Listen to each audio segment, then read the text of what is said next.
दोस्तों, आज देश बाहरी आतंकवाद से तो परेशान है और वही आतंकवाद अगर देश के अंदर होने लगे तो एनकाउंटर ही आखिरी उपाय है। और वही हुआ विकास दुबे के साथ। विकास दुबे एक हिस्ट्री शीटर था। कानपुर में 8 पुलिसकर्मियों की हत्या का मुख्य आरोपी गैंगस्टर था। उसके खिलाफ पहला आपराधिक मामला 1990 के दशक की शुरुआत में दर्ज किया गया था और 2020 तक उसके खिलाफ 60 से अधिक आपराधिक मामले दर्ज थे।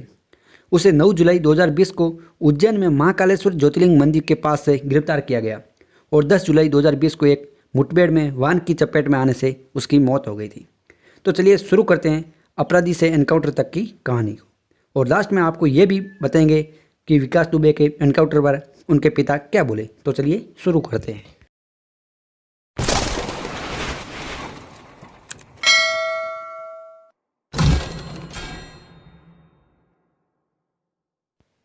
विकास दुबे का जन्म 26 सितंबर 1964 को उत्तर प्रदेश के चौबेपुर ब्लॉक के एक गांव बिकारू में हुआ था। उनके पिता का नाम राम कुमार दुबे था। अपनी युवावस्था में उन्होंने अपना खुद का गिरोह बनाया। वह कई आपराधिक गतिविधियों करने लगा जिसमें हत्या, लूट, डकैती, जमीन हत्याना, खून, धमकी आदि शामिल थे। उसके खिलाफ पहला आपराधिक मामला 1990 में हत्या के लिए दर्ज किया गया था और जल्द ही विकास दुबे कानपुर में सबसे वांछित अपराधियों में से एक बन गया। दुबे 1995-96 में बसपा में शामिल हुए और जिला स्तर पर चुनाव भी जीते और उनकी पत्नी ऋचा दुबे ने भी स्थानीय निकायों के चुनाव जीते हैं। विकास दुबे के 2 बेटे हैं। बड़ा बेटा लंदन में मेडिकल की पढ़ाई कर रहा है और छोटा बेटा लखनऊ के निजी स्कूल से इंटरमीडिएट की पढ़ाई कर रहा है। विकास दुबे ने 2001 में शिवाली पुलिस स्टेशन में जाकर भाजपा नेता संतोष शुक्ला, जो उस समय राज्य मंत्री थे, उनकी हत्या कर दी, लेकिन राजनीतिक पावर के कारण कभी पकड़ा नहीं गया और अगर पकड़ा भी गया तो राजनीतिक दबाव के कारण बरी कर दिया गया। दुबे को विकास पंडित के नाम से भी जाना जाता था, जिसका नाम 1999 की फिल्म अर्जुन पंडित के पॉपुलर किरदार के नाम पर रखा गया था और लोग उन्हें इसी नाम से भी जानते थे। धीरे धीरे विकास दुबे का आतंक इतना बढ़ गया कि वो खुलेआम वारदातें करने लगा, पर कोई उनके खिलाफ गवाही नहीं देता था और अगर देने की कोशिश भी करता तो विकास दुबे उसे भी मौत के घाट उतार देता। अब बात करते हैं उस दिन की जब 8 पुलिसकर्मियों की हत्या विकास दुबे ने की।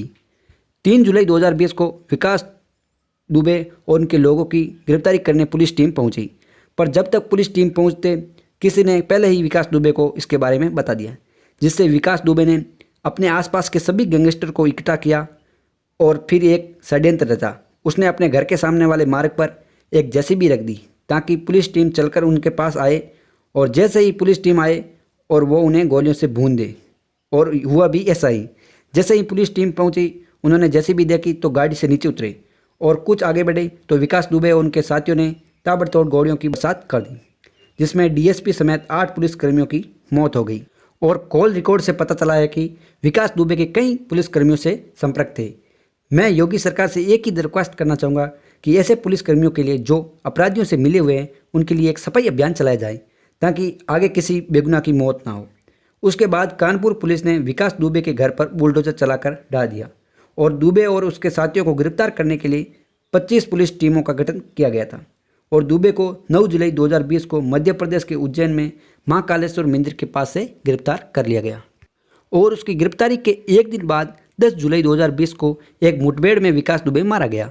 कहा जा रहा है कि उन्हें ले जा रहे वाहन से एक दुर्घटना हुई और गाड़ी पलट गई और ये भी कहा जा रहा है कि दुबे ने गाड़ी का टायर ठीक करने की कोशिश कर रहे एक पुलिसकर्मी से पिस्तौल छीन ली और भागने की कोशिश करने लगा और भागने की कोशिश करने से पहले ही यूपी पुलिस द्वारा मार दिया गया और ऐसे एक इनकाउंटर से हुआ अपराध की दुनिया का ख़त्म। दोस्तों, मैं आपसे एक ही रिक्वेस्ट करना चाहूँगा कि ना तो अपराधी का साथ दे और ना ही अपराध करे। अपराध का अंत बस यही है, एनकाउंटर। अब सुनाते हैं आपको विकास दुबे के एनकाउंटर के बाद उनके पिता क्या बोले। तो चलिए उनकी जुबानी ही सुनिए।